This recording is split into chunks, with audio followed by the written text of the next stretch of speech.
Vue du Brésil, la voie de la vérité et de l'information fiable. Chers amis, bienvenue, nous allons maintenant parler d'un autre discours de Gilmar Mendes qui s'est produit hier aussi, mais qui à son tour était totalement faux, n'est-ce pas? J'ai loué hier le discours de Gilmar Mendes en termes de travail. Il voit la chose de la bonne façon. Les relations de travail ont changé au Brésil et la CLT, qui était déjà un truc de plâtrage, qui était déjà une mauvaise chose là-bas, est devenue totalement insupportable. Nous devons sortir de ce paradigme du gouvernement pour protéger les travailleurs. Ce n'existe pas. Ce qui protège le travailleur, c'est une demande de licenciement, mon ami. Vous n'êtes pas satisfait du travail, vous n'aimez pas ce que vous faites, vous ferez autre chose. Il démissionne, il travaillera ailleurs. Il n'y a rien d'autre qui protège un travailleur que cela. Mais je l'ai loué à cet égard. Mais il avait quelque chose d'autre qu'il a parlé hier aussi qui est absurde et totalement dénué de sens et me fait peur parce que la vision que j'ai de cette histoire est que la gauche convaincre la STF de se battre avec les États-Unis, de battre aux États-Unis, de s'éloigner du monde civilisé, de se lancer dans une aventure autoritaire vénézuélienne ici au Brésil. Et il y a une chance qu'il soit en mesure de convaincre la STF de le faire, d'accord? Combattre complètement avec les États-Unis, couper les relations avec les États-Unis et bourdonner complètement au Brésil. Il jouera le Brésil à la fin de nombreuses décennies. Comprenons ce cas ici, le discours d'Alexandre Moraes contre le monopole des compagnies de gaffe américaines, n'est-ce pas? Le gaz et Google, Amazon, Facebook et Apple, qui dominent l'infrastructure de réseau mondial et qu'ils ne pensent pas que nous devons créer des alternatives brésiliennes. Et je vais vous expliquer pourquoi c'est une erreur absurde et plus que cela, extrêmement dommageable. Cette nouvelle a été suggérée par mon rôle, gériatrique Fraldo do STF et plusieurs autres personnes. Merci là-bas aux personnes qui ont suggéré des nouvelles là-bas sur notre site web, dans verve.com. Et merci à vous qui regardez notre vidéo. Si vous aimez notre contenu, s'il vous plaît laissez votre aime, inscrivez-vous ici sur la chaîne, n'est-ce pas?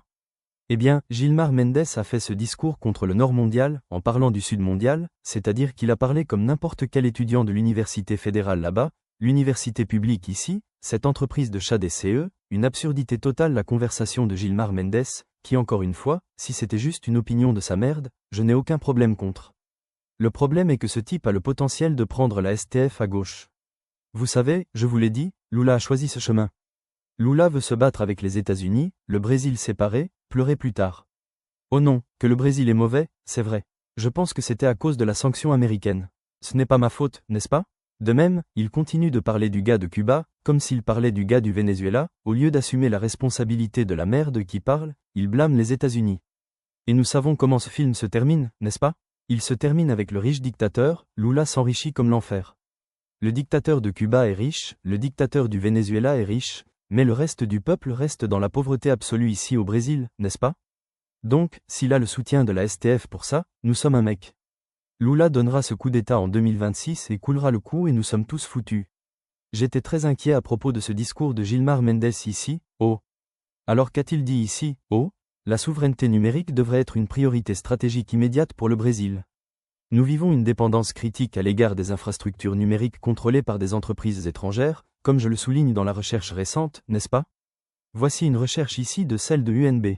Notre pays a dépensé plus de 23 milliards entre 2014 et 2025 en marché public avec des licences de logiciels, des solutions et des nuages et des applications de sécurité, a déclaré le ministre, n'est-ce pas?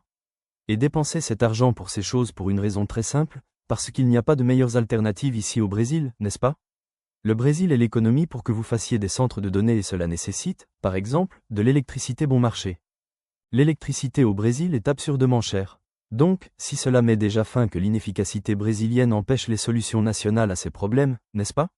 L'impression qu'il donne est que le Brésil devra développer ses centres de données, etc. Il oublie que nous sommes si en retard dans ce combat que ce type de combat ne fera que nous isoler.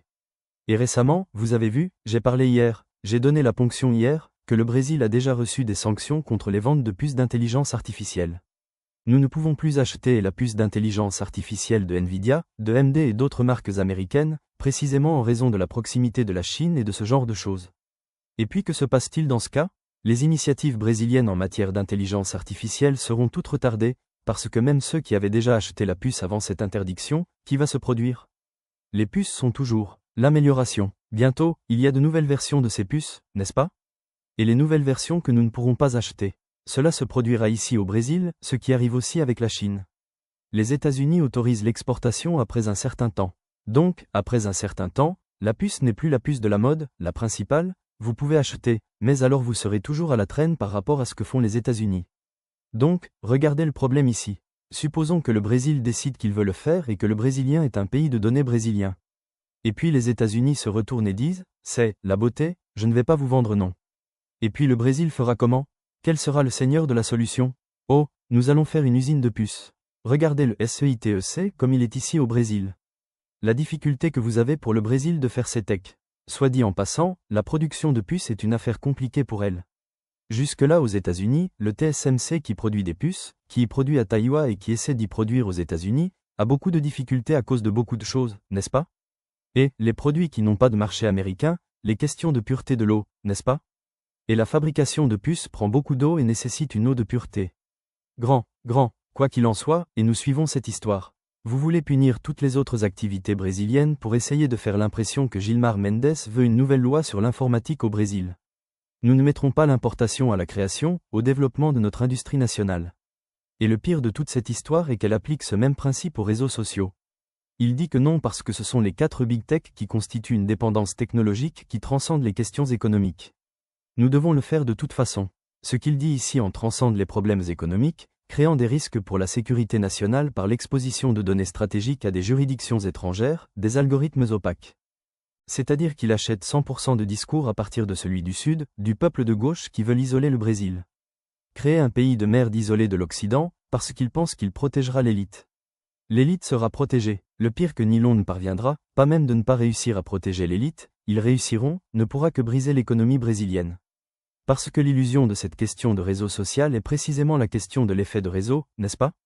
Voyez-vous et pourquoi YouTube a-t-il le succès ici au Brésil? Pourquoi tant de gens regardent-ils des vidéos sur YouTube, et ainsi de suite? Parce qu'il y a beaucoup de bons créateurs sur YouTube, n'est-ce pas? Pourquoi les créateurs veulent-ils créer? Pourquoi avez-vous autant de créateurs de choses pour YouTube? Parce que si vous mettez des choses sur YouTube, il y aura des gens qui regarderont votre contenu. C'est donc ce dilemme, n'est-ce pas? Comment était le biscuit qui avait tendance à être toastiné, n'est-ce pas? Oh, les toastines sont bonnes parce qu'elle est plus fraîche ou est-ce plus frais parce que c'est bon? Une chose comme ça, je ne me souviens pas de ce que l'entreprise est, mais vous créez un effet que l'une d'entre elles dépend de l'autre.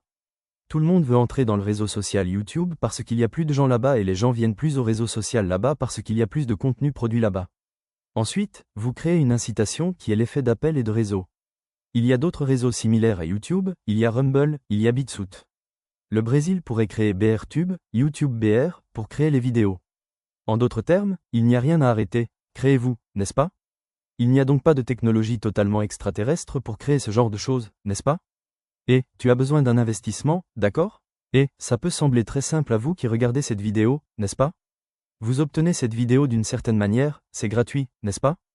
Cliquez et regardez la vidéo, les choses et les trucs, mais vous pouvez voir qu'il n'est pas facile pour vous d'avoir une infrastructure pour cela, non, d'accord?